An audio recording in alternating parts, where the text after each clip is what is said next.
Okay, we're going to go ahead and get started. Welcome everyone and happy Wednesday to you all.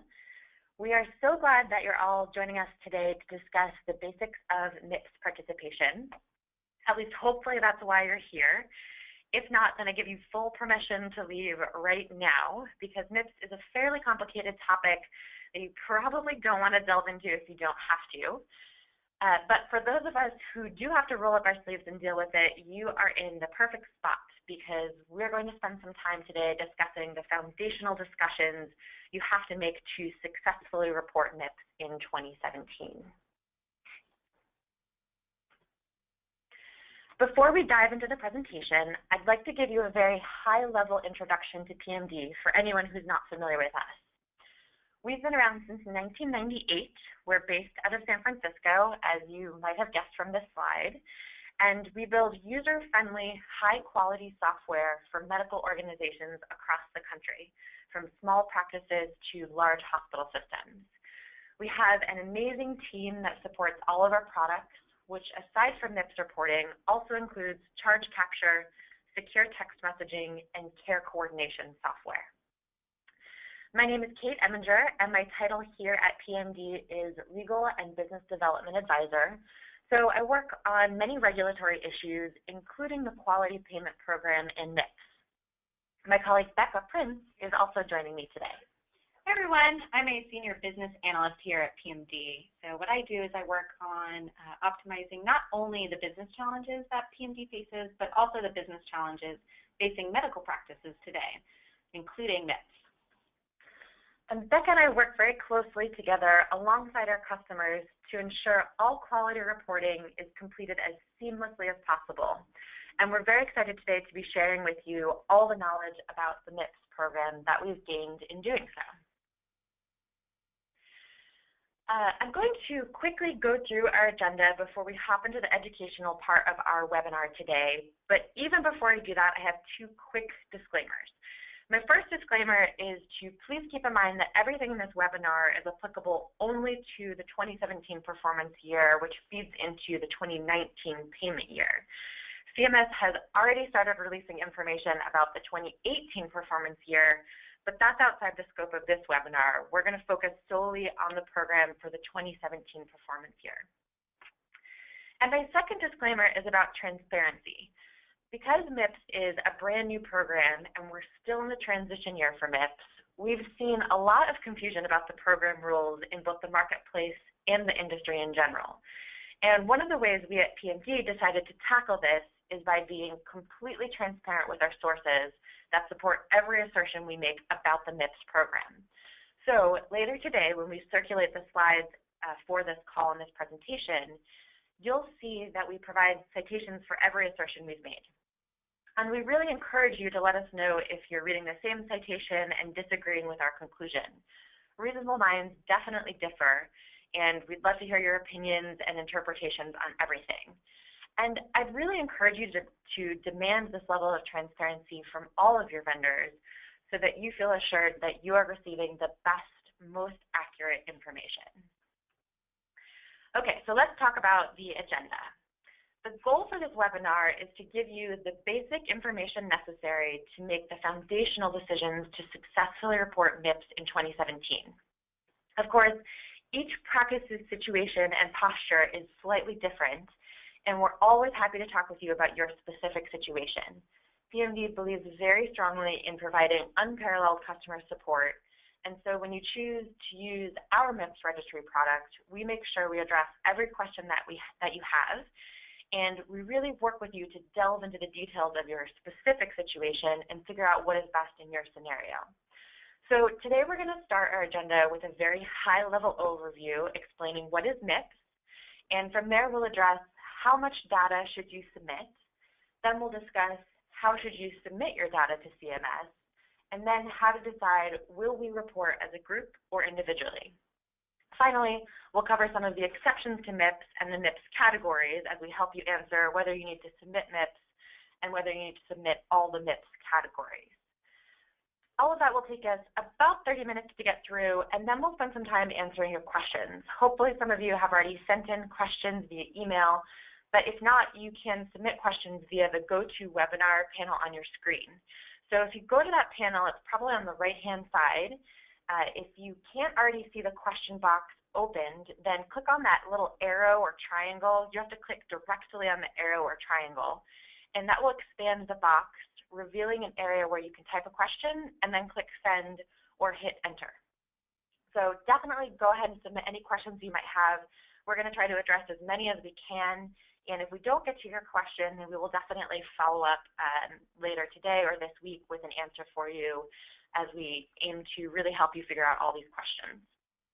So without further ado, I'll turn it over to Becca to answer our first question: what is MIPS? Awesome. Thank you so much, Kate. As you know, we're here to talk about the merit-based incentive payment system. This is that new government reporting mechanism that's designed to replace PQRS, meaningful use, and the value-based modifier programs, beginning this year, 2017. This program is designed to reward participation as well as quality clinical practices through monetary incentive by use of payment adjustment for Medicare Part B billing. For this first year of MIPS, the program consists of 3 reporting categories: quality, improvement activities, and advancing care information. During this transition year, there are a lot of considerations to keep in mind when preparing your practice for reporting and submission. On that note, I'll hand it back over to Kate to kick off the strategy portion of our presentation. Great, thanks, Becca. The first question we're going to address today is, how much data should you submit? This is a question that's new to MIPS, and it's really unique to the MIPS transition year of 2017. You might have heard CMS call this aspect of MIPS pick your pace. The idea here is that CMS tried to make MIPS more flexible for 2017, since this is a brand new program and this is the transition year. So CMS gives participants 4 different options for submitting their data, and we'll go through each of these now. So starting on the left-hand side of this slide, you'll see the first option, which is not to participate in MIPS at all. I like to think of this option as the MIPS what option, because if you choose this option, you likely have no idea what MIPS is or what is involved in participation, or possibly you don't want to know and you're choosing to ignore it altogether. Well, if you choose this option, the consequences are pretty steep. By not participating in MIPS in 2017, you'll receive an automatic 4% negative payment adjustment to all of your 2019 Medicare Part B fee-for-service payments. But it is an option, and you could choose that if this seems like the best strategy for your practice. Now, the second option here is the submit something option. You might also hear CMS refer to this as the test option. The idea is that you're submitting some sort of data, but it's not a complete submission. It's just a very minimal amount, possibly even 1 measure on 1 patient for 1 category, if, for example, you choose to submit a quality measure.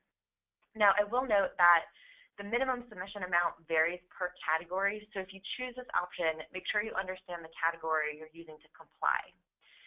And if you choose this option and submit a minimum amount of data, you will avoid the negative payment adjustment to 2019.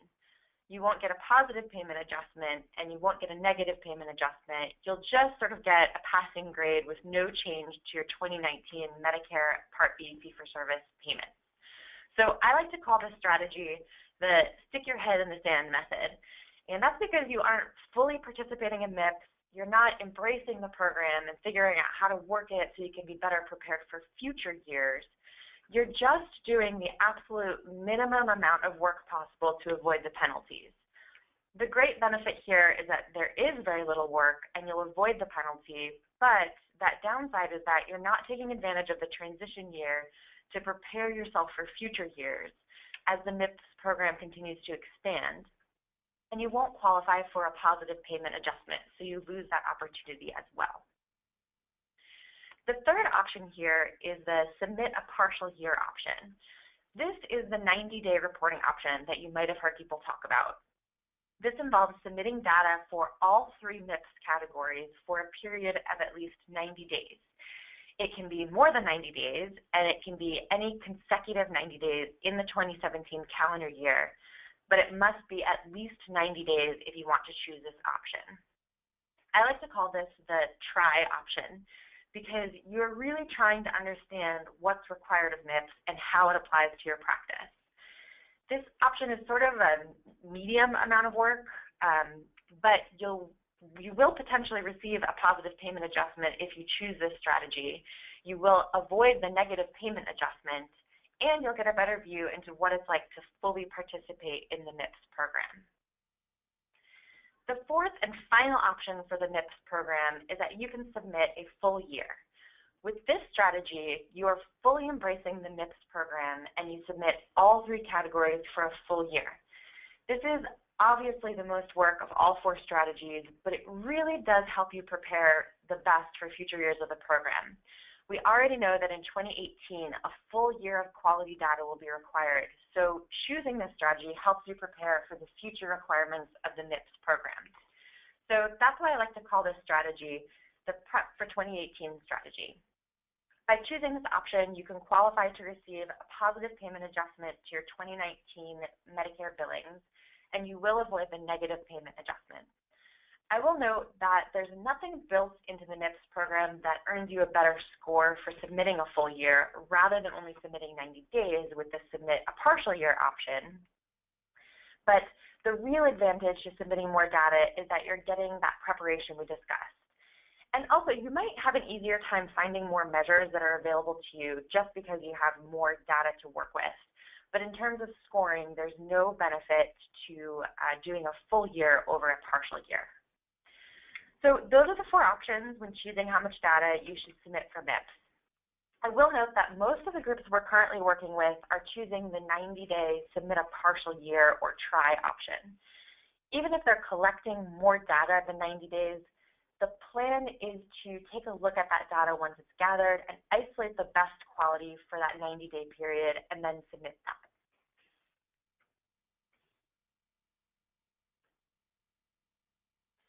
Okay, so now that we've covered that topic, let's move to the next question you'll need to decide, which is how should you submit your data to CMS?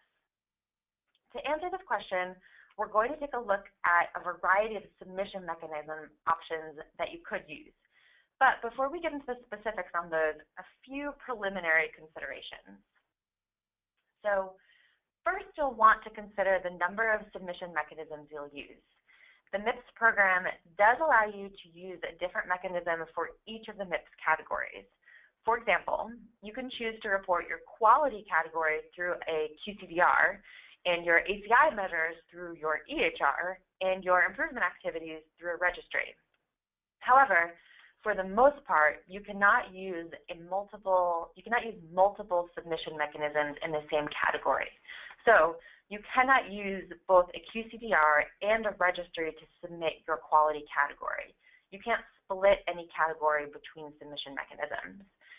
The big exception to this is if you're participated in the CAPS survey, then technically you will use 2 vendors to submit the same category, since you have a CAPS vendor to administer the survey, and that's all they do in terms of your measures. So the second preliminary consideration is you'll need to remember that once you decide if you're going to do group or individual reporting, you have to use that same strategy throughout your MIPS categories. So you can't do group reporting for quality, but individual reporting for improvement activities. No, it has to be group for all 3 categories or individual for all 3 categories. And finally, one quick item to remember is that there is a 4th category of MIPS, that is the cost category. But for 2017, cost is not a part of the MIPS final score. However, CMS will be giving feedback on that category to help prepare for future years where the cost category will impact your final score. And for the cost category, you actually don't have to submit any additional information. CMS just looks at your Medicare Part B fee-for-service billings and gathers their feedback based on that information.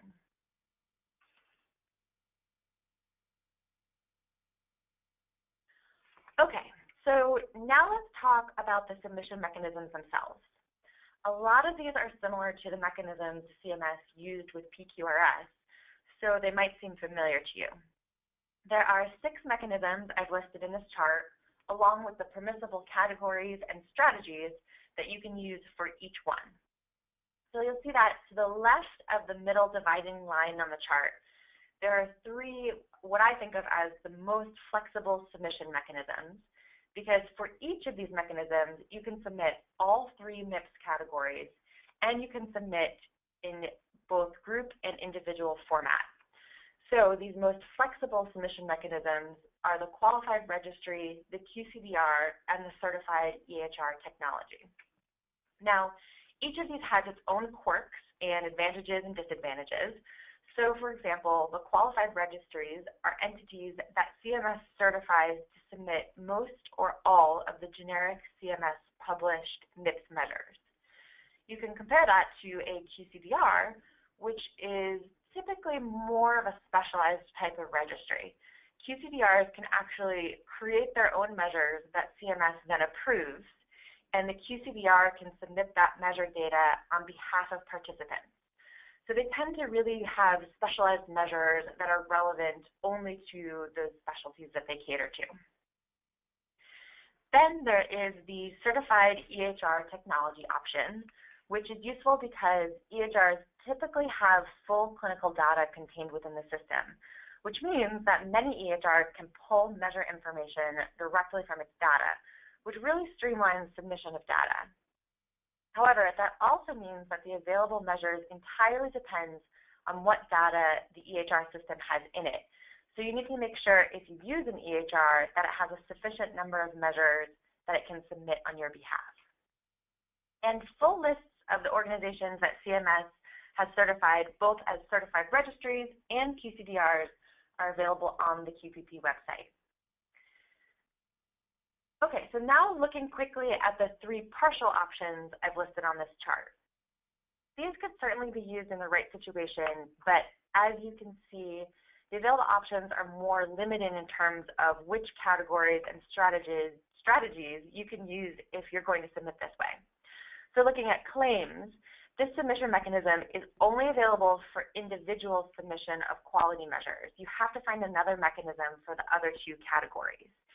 And on the flip side of that, attestation cannot be used for claims, but it can be used for both ACI and improvement activities categories for both individual and group. And finally, the CMS Web Interface is an option, but only for groups of 25 or more clinicians, and only if you registered to use this mechanism before June 30th.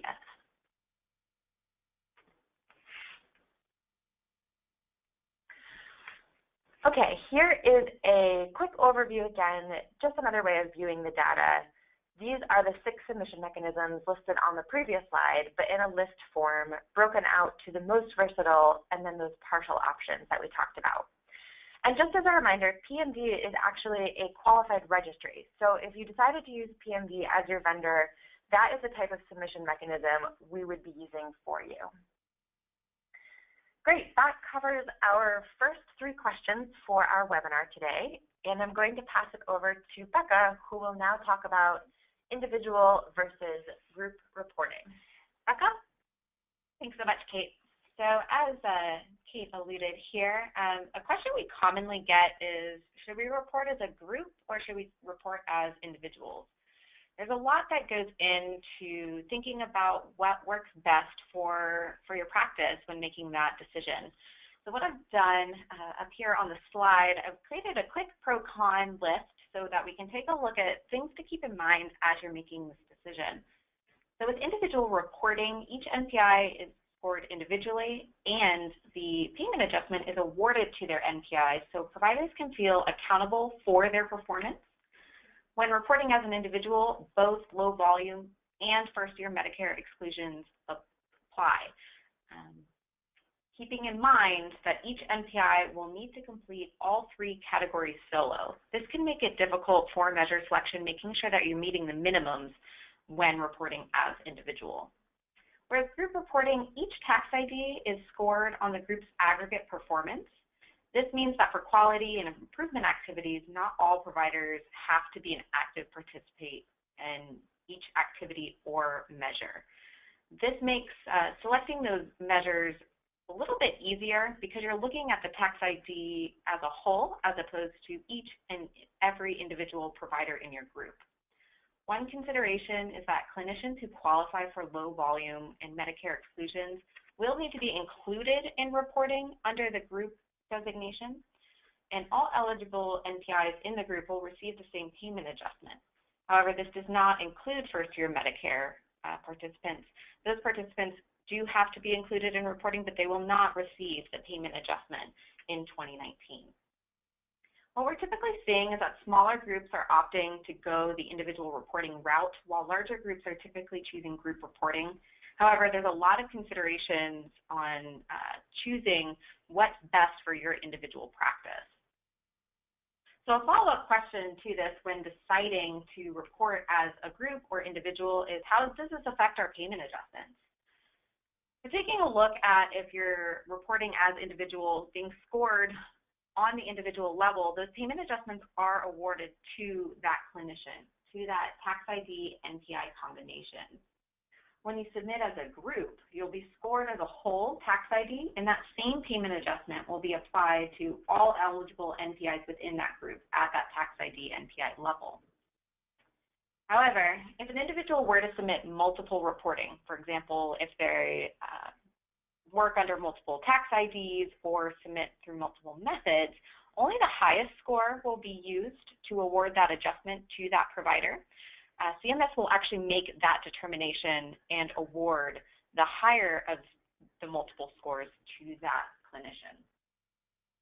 One thing I want you to keep in mind is that these adjustments do apply to all Medicare Part B billing for 2019 for that MPI, regardless of tax ID number. So if you were to change your tax ID number, or if you had multiple for 2019, you're going to receive that same payment adjustment across all tax IDs for the year of 2019. The next question is, do we even need to submit for MIPS? And then if yes, do we need to submit all MIPS categories? Hopefully, if you're on here, you either already know, but if you don't, we can go ahead and discuss how you can check. The quickest way to check if you need to submit MIPS reporting is by checking your status by NPI on the QPP website. They have a great checker there that you can just type in the NPI number, and it'll let you know if you need to submit or not. Medicare Part B participants should have also received a letter earlier this year that outlines which NPIs in their tax IDs need to report to MIPS. So if you didn't get those items or you're not totally sure, there's a bunch of exclusions that will exclude you from submitting MIPS as a whole. The first one that I want to go over is if 2017 is your first year participating in Medicare. Keeping in mind, you would get excluded from the program if it is your first year, unless you're reporting as a group for your tax ID. You would need to be included in the reporting for that year. However, you will not receive any payment adjustments in 2019. The next one I want to go over is if you are a rural health clinic or a federally qualified health center.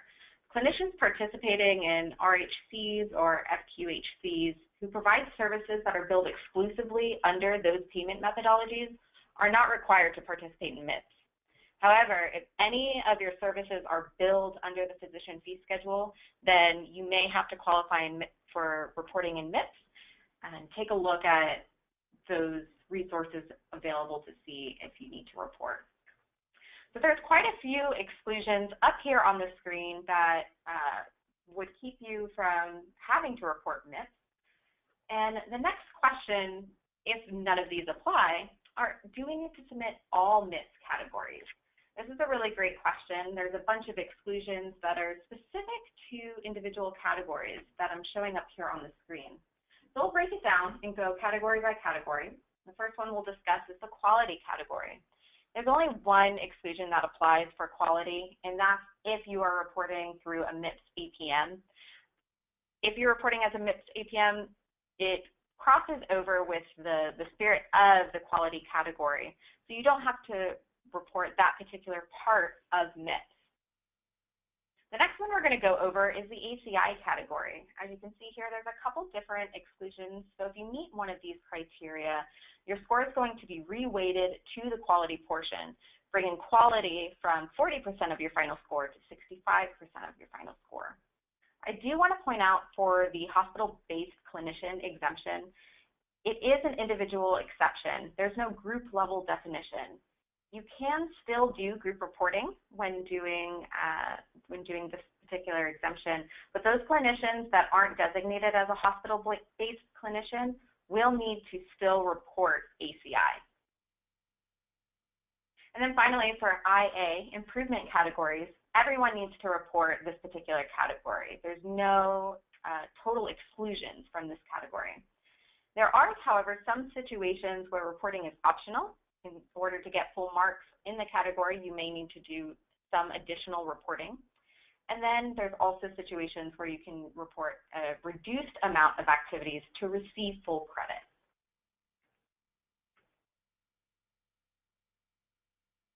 So in summary, what can pMD do to help? As we've mentioned earlier, we're a qualified MIPS registry, and we work closely with practices to submit their MIPS data to CMS. We have a very hands-on approach, which means that we can help you throughout the entire process. This includes things like choosing the most applicable measures to your specialty, answering any and all questions you have with our in-house customer support team, and we have an easy online dashboard that allows you to drill down into each measure to track provider performance and add MIPS data. So if you're interested in signing up for the 2017 reporting period and haven't done so already, we invite you to go on our website and fill out the MIPS registry form to get started. So with that said, we'll open up to answer some questions we've received from you. Great, thanks, Becca. So just before we get started with questions, a quick reminder that you can submit questions via the GoToWebinar panel on your screen. We have already received some, which is wonderful. We will answer those for sure.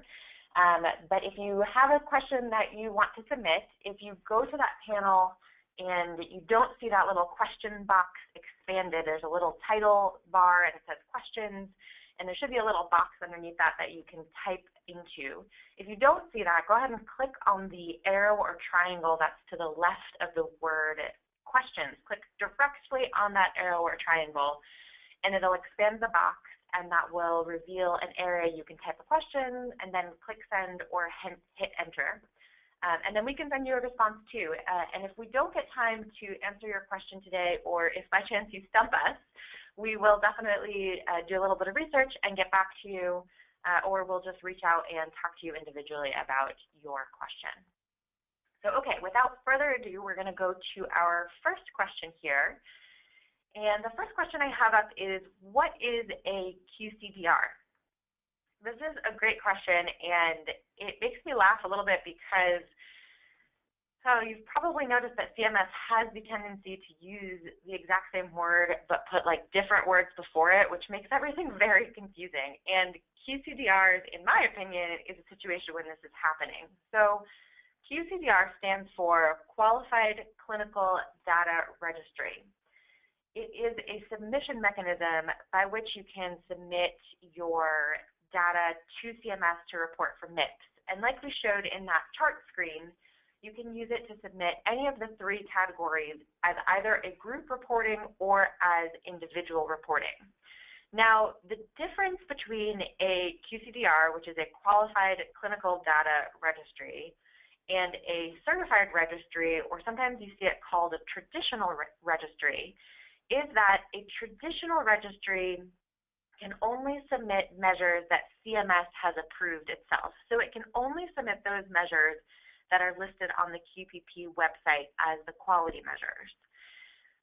Whereas a QCDR can actually determine what they think a good measure to be testing and a good measure would be to be collecting data points on, and they can actually have those approved by CMS, and they can use those to submit their quality data on. So they can sort of use these self-created specialized measures to submit on their behalf. And I actually wrote, QCDRs and registries were both submission mechanisms used by the PQRS program, and they really carry over to the MIPS program this year. So I actually wrote a blog on this. So you can go to our website and visit our blog page, and you'll see on the left-hand side all these little quick search terms, and they're alphabetically listed. So just click on the QCDR one, and it'll pull up a blog I wrote about QCDRs, and that hopefully will explain any confusion you might have there as well. Okay, great. So now I'm going to turn it over to Becca to answer another question. Yeah, we have a really great question that came through about group reporting if you have less than 25 providers in your tax ID. So the definition of a group this year may have changed from last year, and they've defined it as having at least 2 NPIs in your tax ID. So as long as you have at least 2, you can report as a group, which is really great when it comes to choosing your strategy. And then this year as well, you don't actually have to register as a group, especially if you're going through the registry process. So last year, you may have remembered that there was a GPRO registration process if you wanted to report PQRS as a group. That's been done away with this year, which is really exciting for a lot of our smaller groups and our groups who just haven't thought ahead to do that registration and are still trying to figure out what they want to do this year. So there is no registration process required. There is, however, things that you can speak with your registry or whomever you're using to submit your MIPS reporting to make sure that they understand that you want to submit as a group versus an individual. I think, just to add on to what Becca said, I think maybe some of the confusion is coming there. So you have the web interface, and you can only use the CMS Web Interface if you are a group of clinicians that is over 25 clinicians. That's when you want to be worried about an option that's available to you as a group of over 25 providers. This goes back to what I was saying about using the same terms in entirely different contexts. You almost want a different word for these things, these concepts that you're thinking of. But that group web interface for CMS, you had to have registered by June 30th, and you have to have at least 25 clinicians.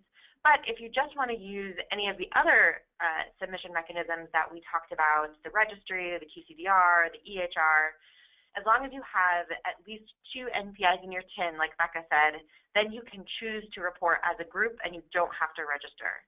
So the 25 clinicians rule for 630 really only has to do with the web interface on CMS submission mechanism. So great, now we'll go to another question. This one says, I understand that to report in MIPS, I just need to submit the HCPCS codes used for PQRS for Medicare patients only, i.e. G8427 reviewed medications. Is that correct? So this one is a little bit of a nuanced question, and probably if I was talking to somebody one-on-one for this, I would have a few clarifying questions. So if this doesn't answer your question or you're more confused after this answer, then definitely reach out to us and we can talk it through individually. But I just wanted to touch on it because I think what this attendee is getting at is whether they can submit these codes via claims. And in the past, you have been able to submit these G codes via claims and satisfy the PQRS requirements. Now, you can still use claims as a submission mechanism for MIPS. That is an option. So that would be writing these little G codes onto your claims forms and submitting them with your billing directly to Medicare. But it's not a very flexible submission mechanism, and you're only going to be able to use it with that test mechanism. So you're not going to be able to get a bonus if you use the claim submission mechanism and only submit the G codes on your forms. And that's because you can't do all 3 of the categories via claims. You also, if you choose claim submission, can only report as an individual. So you don't have the option to report as a group, even if you have more than 2 people in your TIN. And that's just because of the restrictions that Medicare has put on the claims submission mechanism, because they're really trying to move away from it and gather sort of a more fulsome data set. And I will just comment too, it's mostly G codes that are associated with the answers for PQRS, but there are some other forms of codes, and the way that you would find those exact codes that you want to submit is by looking at the measure specs on the QPP website. So you can download a zip file of the measure specs from the QPP website, and that will outline tons of details on these specific quality measures for you. And that will tell you the code that you need to specify depending on the answer to the measure.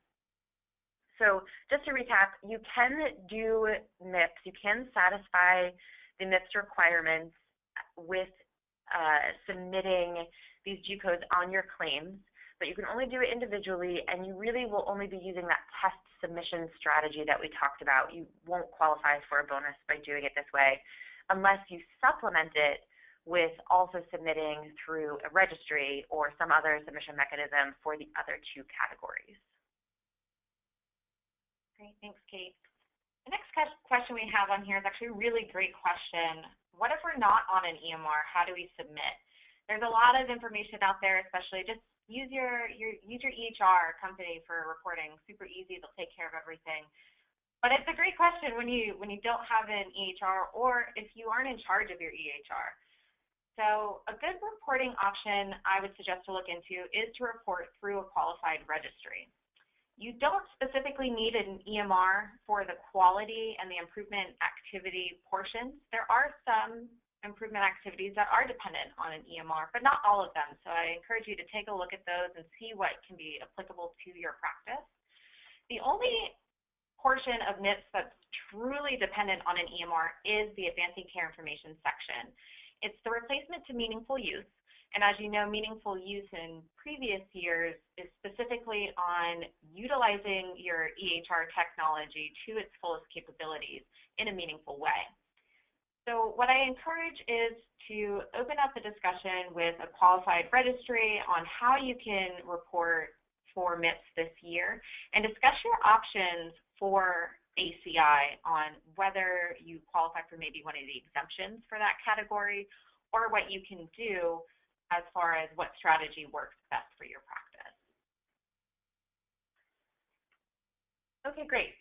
So this next one we might have already touched on, but I'll go ahead and address it quickly anyway.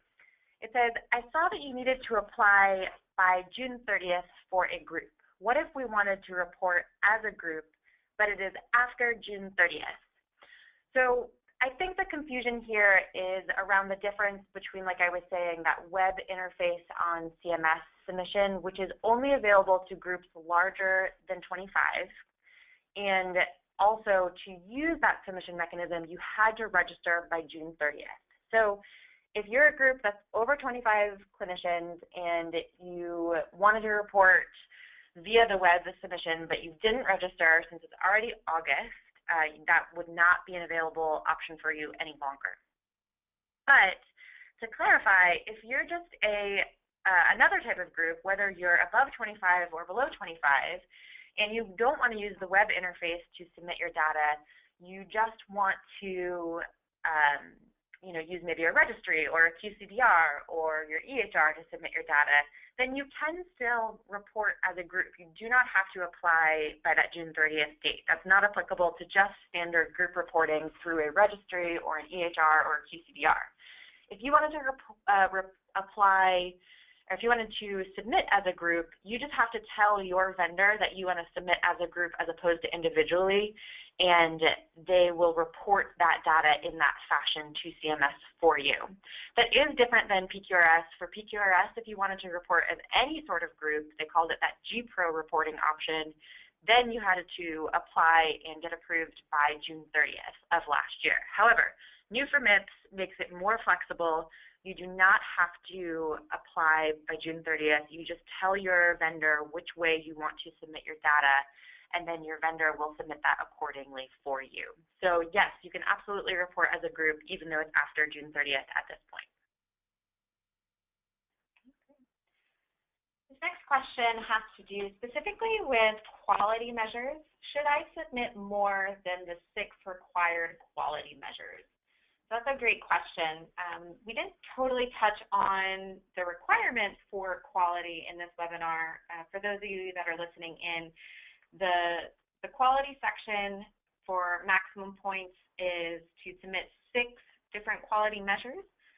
For that, if you were to submit extra, CMS will actually review all of the data that you submitted, but your final score is going to be made up of your top 6 scoring measures. So they'll go ahead and score all of them and determine which 6 are the top scoring ones. That'll be included and wrapped up in your final score.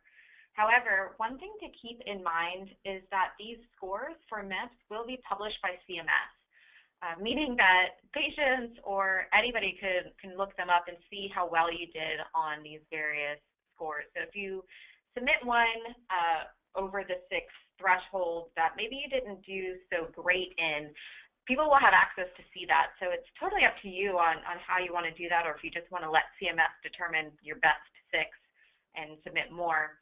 But I probably wouldn't suggest submitting any low-scoring measures that you obviously know will not be included in your top 6 scoring measures.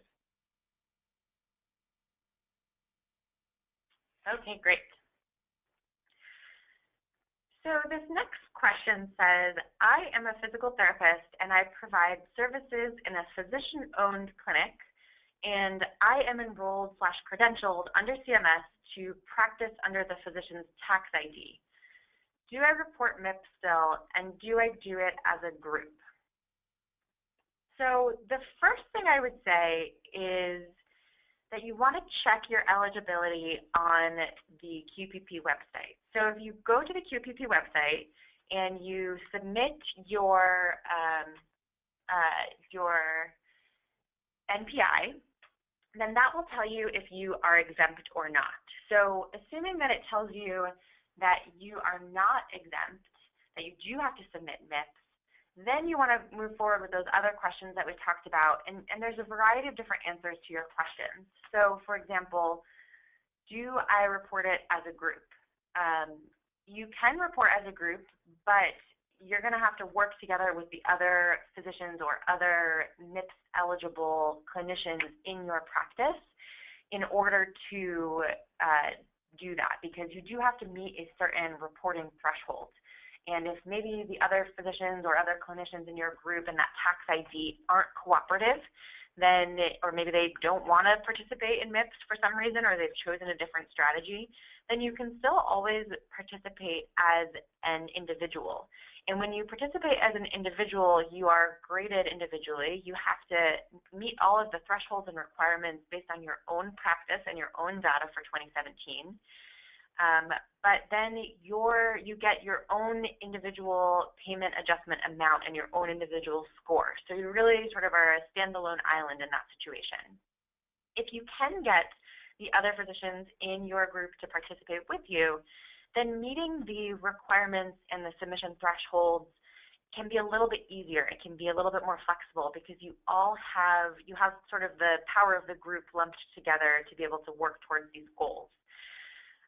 But it really depends on what they're willing to do and everything like that. Now, if you do participate as a group, keep in mind, like we said, the evaluation of your data is done on the TIN level, and then each individual NPI gets the same payment adjustment and the same final score. So sort of different strategies you can take there, but at the end of the day, if the QPP website, if you put in your NPI on there and and it says that you need to submit MIPS data, then you do want to go ahead and report MIPS. If it says that you're exempted completely, then by all means you don't need to do anything. But if the website does say that per your NPI you should be reporting MIPS, then go ahead and do it. And whether you choose to do it as a group or individual really depends on your specific situation and how cooperative everybody else in your group is. Awesome. Next question, to use CMS portal to submit for a large group like I am, was the last date to attest June 30th, 2017 or June 30th, 2018? That's a really great question. So if you wanted to use the CMS Web Interface or sign up for the CAP survey for MIPS, that registration was open from April 1st through June 30th, 2017. So if you have not registered, that registration is closed. So take a look at the other supporting mechanisms available to you and decide what would work best for your particular group. Okay, great. So this next question here says, what happens if we miss reporting, say, only one patient in a reporting period? So this one the question is worded a little bit confusingly, but I'm going to do my best. And like I said, if I'm not answering your direct question, by all means, either submit another question. If we have more time, we'll answer it, or submit another question, and we will follow up with you directly. But the threshold that you want to meet for reporting MIPS is for the quality category, you want to submit 50% of all payers for those applicable quality measures. So said a different way, you take a look at your set of data, which can either be on an individual basis or on a group basis. And then regardless of payers, you're going to go ahead and pick your measures based on your set of data. And once you've decided the measures, you'll know how many times those measures have qualifying events in that year. And you need to submit responses for at least 50% of those qualifying events, regardless of payer. And then one of those needs to be a Medicare patient. At least one, there can be more, but at least one has to be a Medicare Part B fee-for-service patient. And ideally, you want to hit a threshold of 20 triggering events per measure. If you can't find 6 measures with 20 triggering events, then you could still submit and qualify, and that would be fine, but that one will drop out of your scoring. It's considered too little data to score, and so it drops out of your final score calculation. But you could still submit that data. So sort of looping that back to this question, what happens if we miss reporting, say, only one patient in a reporting period?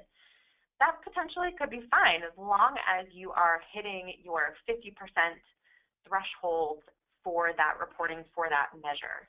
That is the amount of data you want to make sure that you're submitting, and ideally it has to include, it does have to include one Medicare patient, and ideally you would have at least 20 instances if you want that to be rolled up into your final score.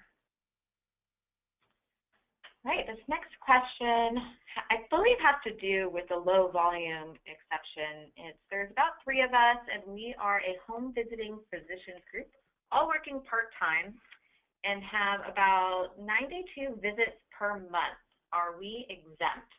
So I believe what you're asking about is specifically if that low volume threshold exemption applies. The definition of that low volume threshold is specific to how much you are billing to Medicare specifically within a 12-month period. So the definition on that is if you're billing less than $30,000 to Medicare Part B within a 12-month period, or you see less than 100 Medicare patients in a 12-month period, then you would be exempt from the MIPS program as a whole. It changes depending on which reporting mechanism you choose. If you go through individual reporting, then it'll be determined on a provider-by-provider basis. However, if you choose group reporting, it'll be determined on your group level basis. So if there's 3 of you and you're pretty close to that determination, take a look at each provider individually and see if that exemption applies. Now, the best way, of course, to verify if you are exempt or not, if you're not totally sure, is actually to use that NPI checker on the QPP website. So the QPP website is actually really easy to get to. It's qpp.cms.gov. And once you log in there, they actually have on that very first page, check your participation status. That's where you can type in your NPI number and click the check NPI button. It will let you know on the website whether or not you need to submit for MIPS. So I encourage you, especially for this question, to go ahead and enter in all 3 and then check and see if you have to participate in MIPS for the 2017 year.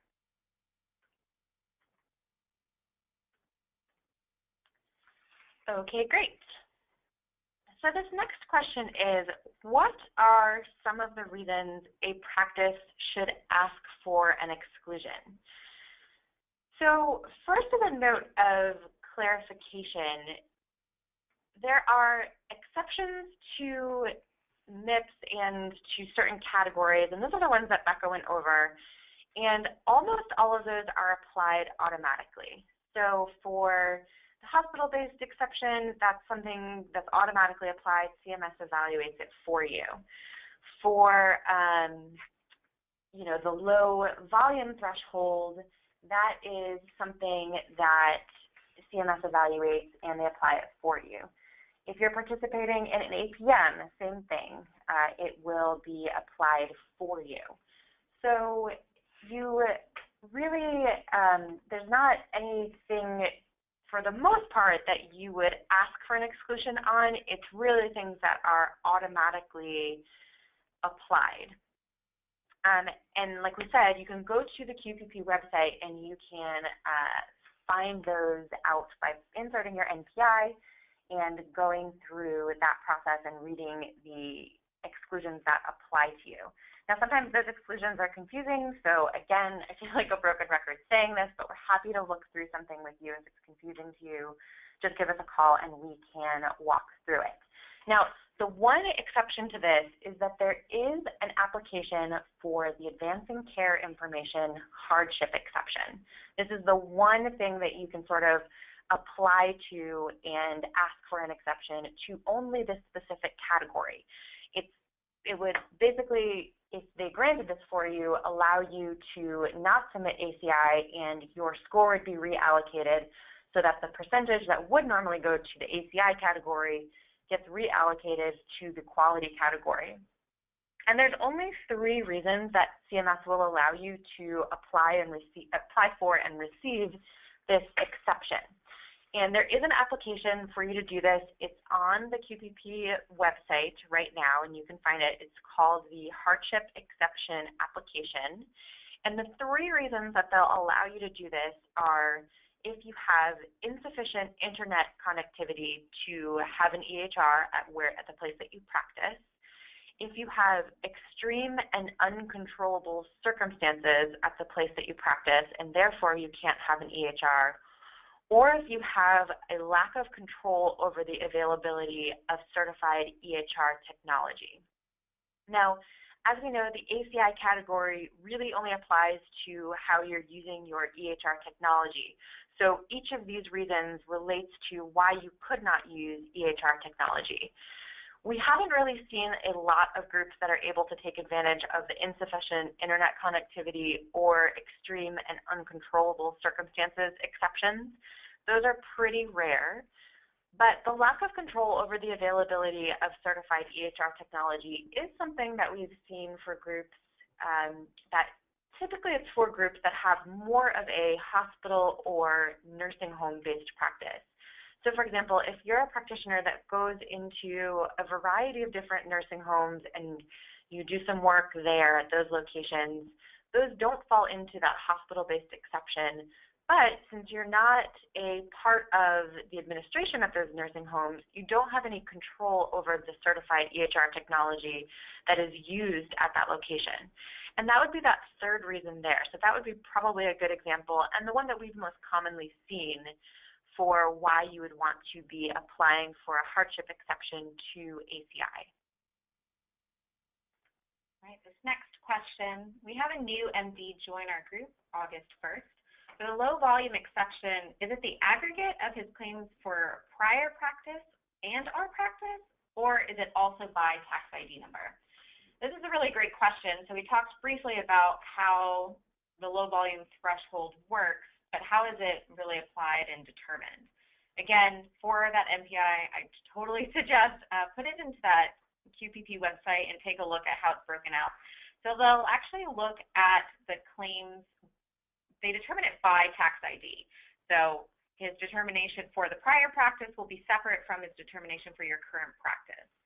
However, it will be through a 12-month period, which does include part of this year. So there's 2 periods that they use to measure this, September 2015 through August 2016, and also September 2016 through August 2017.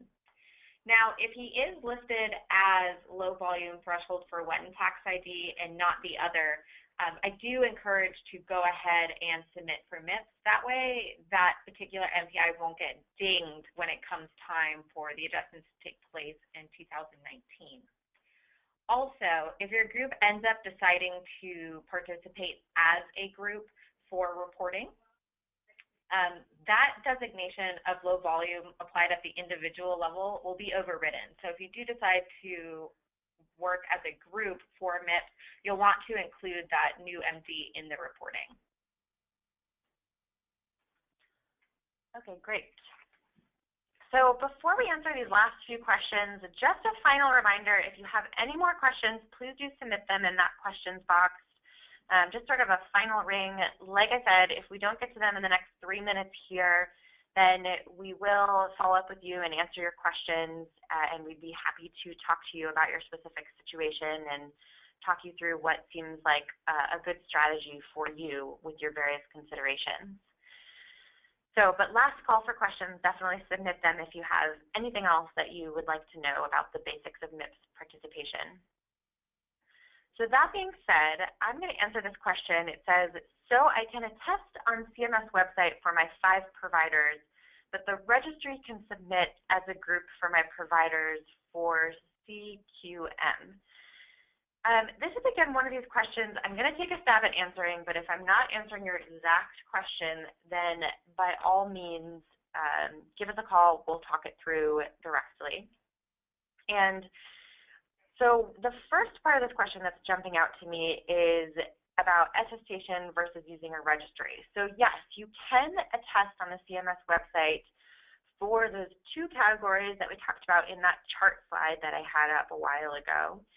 And you can attest on the CMS website for the ACI categories and for the improvement activities category. Now, attestation for those 2 categories is a brand new thing, so we don't really know exactly what that looks like just yet. We don't know if it's like a portal you log into or you create a login and you click yes and say submit.